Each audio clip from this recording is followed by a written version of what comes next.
Look, major flaw. Let me switch around so you can see this. I left this out right here. This was supposed to go, let me hold it up right here. No, wait a minute. No, it was supposed to go right here. But I'm probably going to place it right here. This is what happens when, let me flip over to myself. This is what happens when you forget to put an item inside your basket.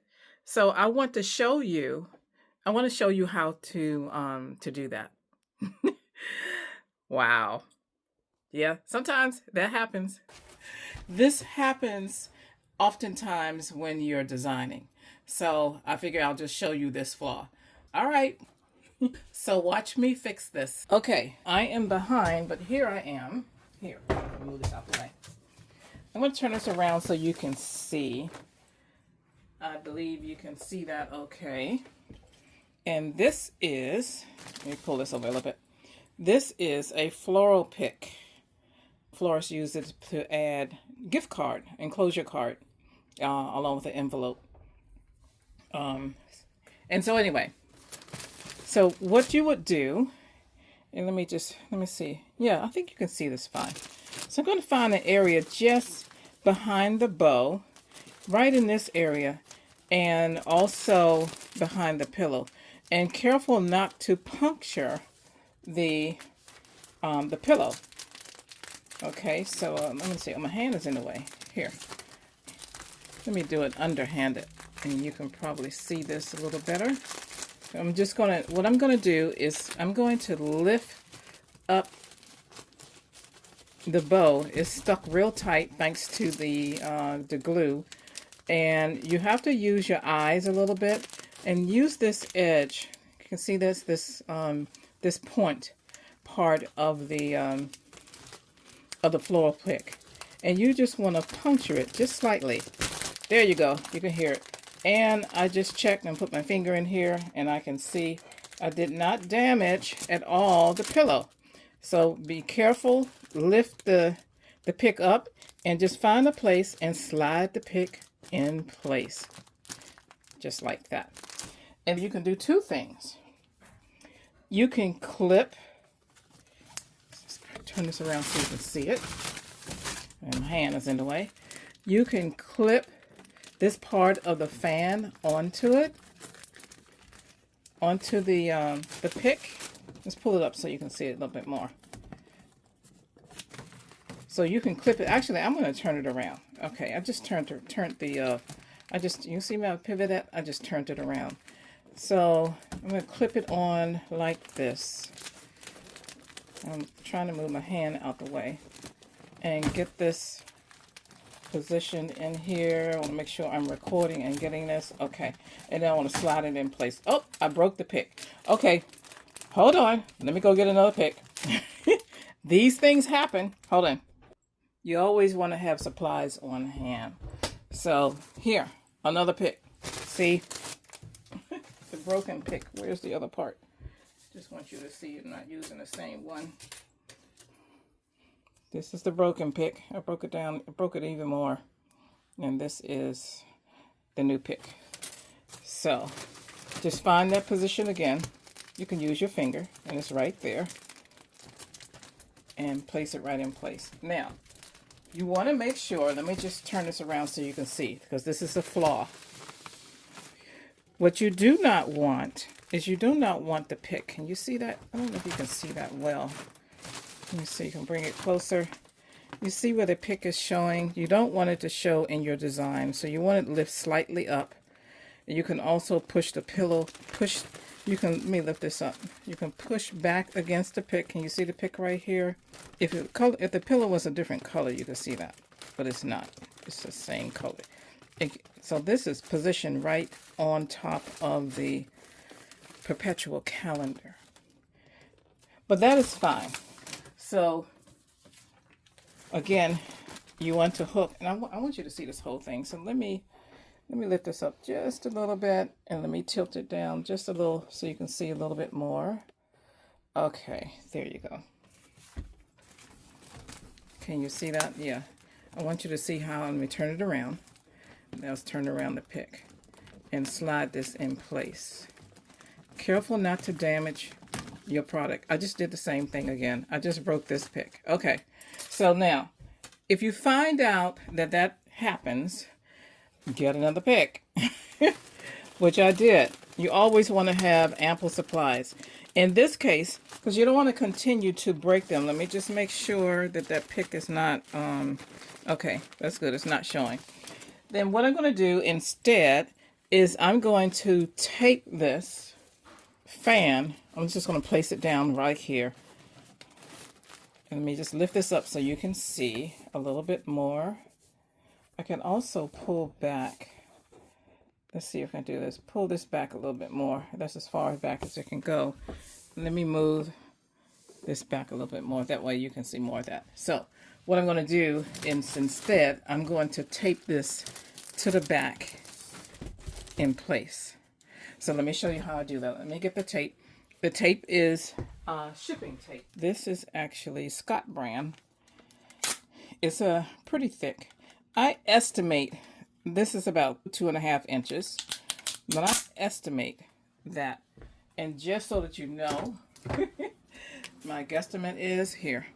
Let me show you. So I wasn't completely correct. That's like 3 inches. Yeah, about 3 inches. So I was close, but I was not exact.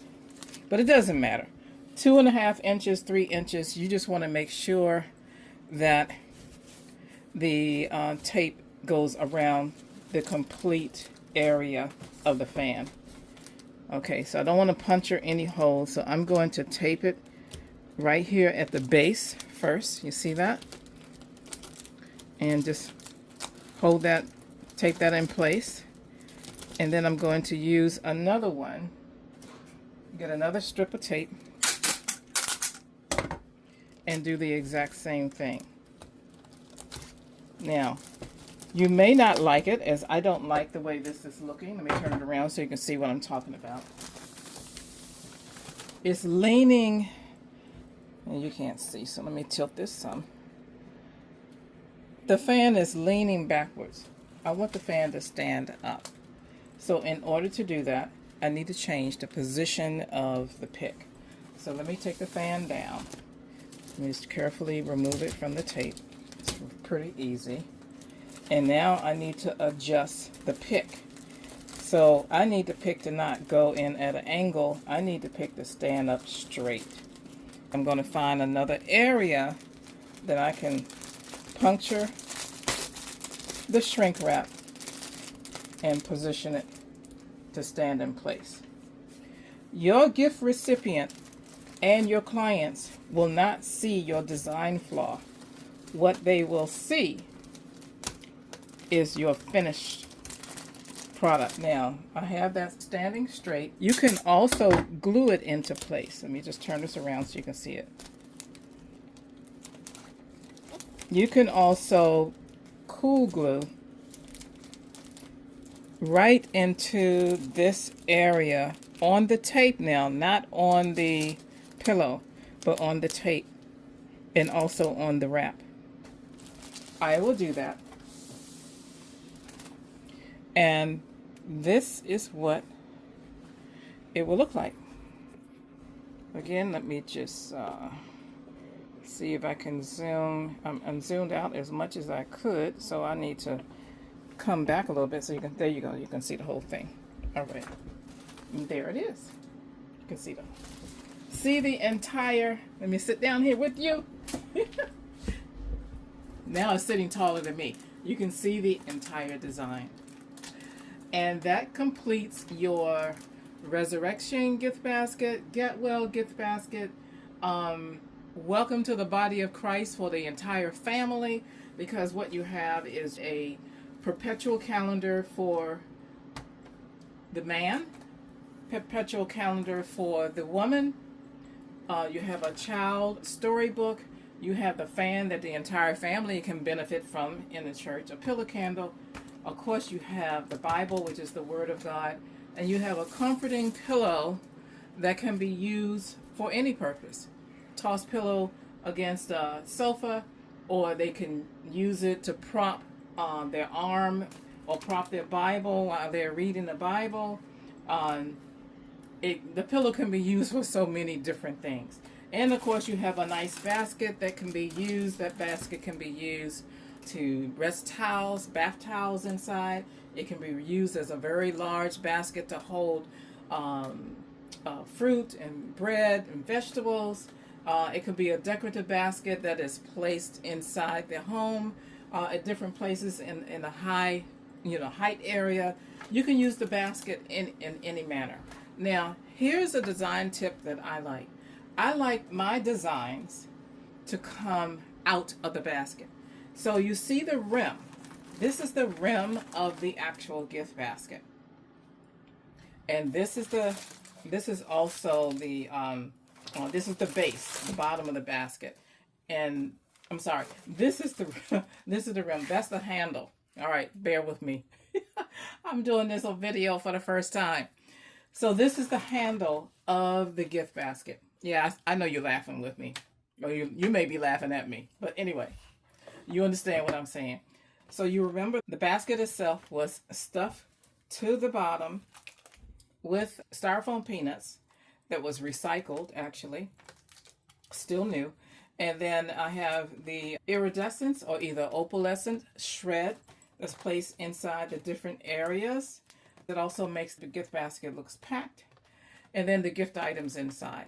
Another thing is I also like to have when they one of the things I did not like about gift baskets when I received them and when I saw them is to take all the different items out, and it covers. You place them inside the basket, and it's probably only about 1/3 or a lot less of the basket. But for my gift recipients, and I recommend for you as well, you want to have your basket where when they take all of the wrap and all of the stuffing, all of the items out, including the shrink wrap, and they place everything inside the basket, that the basket itself, the gift itself, is still overflowing.